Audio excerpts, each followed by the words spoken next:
Okay, so you can see here I posted those solutions are there. And you can also see, hopefully, that really it just boils down to what I wrote in the directions, multiplying by the pi over 180 degrees. Remember, you can zoom in. There are zoom controls in Blackboard. So you could so that's what it boils down to, that for the first part, you want to convert into radians. So you want to multiply by pi over 180 degrees, okay? So for this one, we have 100 degrees times pi over 180. When you do that, you'll get 100 degrees times pi over 180 degrees. The degree symbols go away. I did reduce it. I mean, 100 over 180. You could eliminate the last 0 because that's the same as eliminating a factor of 10. So basically, when you reduce it, you get 10 pi over 18 or 5 pi over 9. If you left it as 100 pi over 180, that's fine. I didn't really go into how to, write fractions in lowest terms. I've done that in the past, but I am, in this situation, I think it's okay to leave it like this, as 100 pi over 180.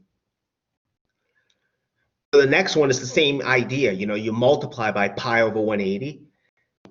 And since 200, and what you end up getting is 200 pi over 180.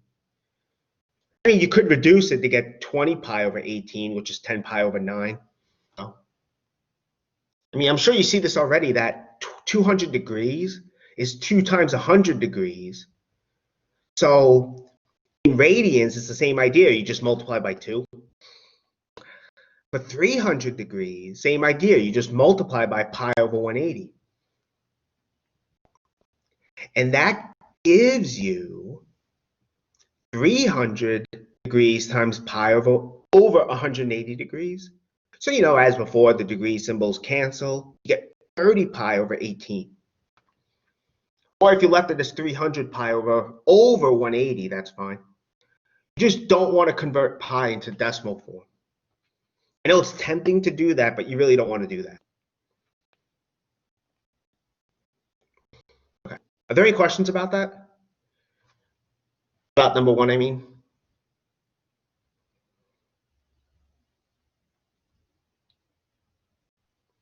Okay, for number 2, you're basically multiplying by 180 degrees over pi. So you're converting from radians to degree.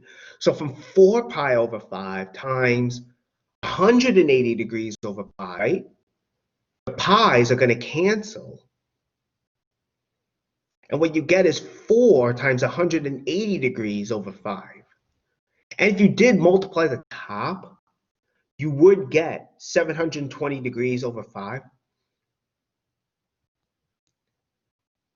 And what I did, at least, was, since 5 is a factor of 720, we could tell that because 0 is the last digit, you get 144 degrees.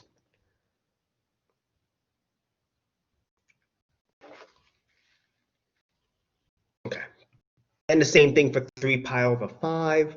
You multiply by 180 degrees over pi. And the pi's cancel. You get 3 times 180 degrees over 5.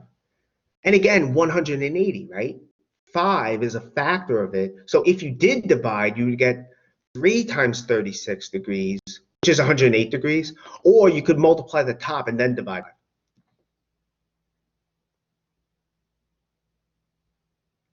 Let me just zoom in a little more.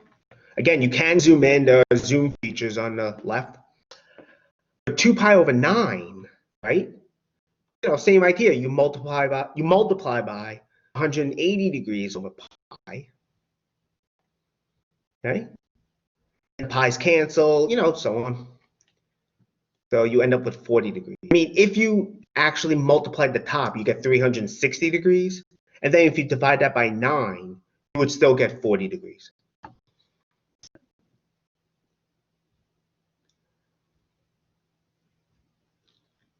So that's what we get. Okay, any questions on this? We have 5 minutes left, but I figured I could let you at least try the next one. If you don't finish, that's okay. I'll definitely post the solutions. Okay, let me get back to the other document. Stop that. Here we go. No. Here we go. So number 3, right? Basically here we have a triangle, right? No. Here. Right, we have a triangle, as you can see. You know, it's labeled A, B, and C. There's an angle theta. And basically here, I'm just saying, you know, let's assume A is length 1, C is length 4. Find B, and also get these 3 trig functions. I mean, how would you get, I mean, I could definitely still go through how to, you know what, wondering, since we have 5 minutes left, probably would be smart if I just gave, I guess I could just give the solutions. What time? Just thinking, let me just get the solutions. Let me get that.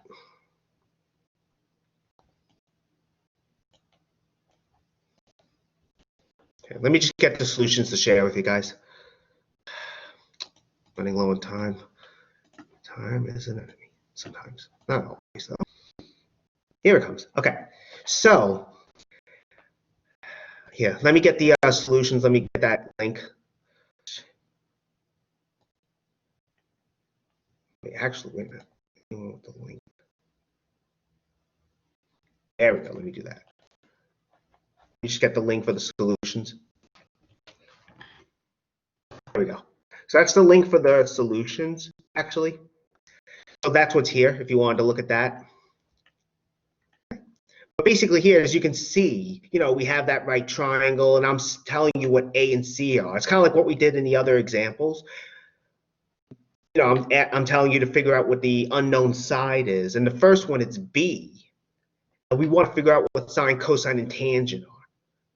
Well, as before, to figure out what B is, right, you have to use Pythagorean's theorem. That's what I'm doing down here. Okay. You know, that's what I'm doing down here, right? We have 1 plus B squared is 16, right? Because A is 1, B is unknown, but C is 4. C is the hypotenuse. So we get B squared, you know, you subtract 1. B squared you get is 15, and B is the square root of 15. And now once you know what B is, right? See, the triangle is still up here. But then once you know what this B is, you can get the other trig functions, right? I mean, sine of theta is opposite, which is B, which is radical 15 over 4. Cosine is 1 over 4. That's the adjacent. And then tangent is opposite B over adjacent. So tangent is actually radical 15. You know, the other examples are like that. I mean, we do have a minute left. I really don't want to rush through the last one. But again, I will post these links on Blackboard. Okay. I mean, I did post some notes, and I posted also some videos on YouTube. So, okay. So, are there any questions at all?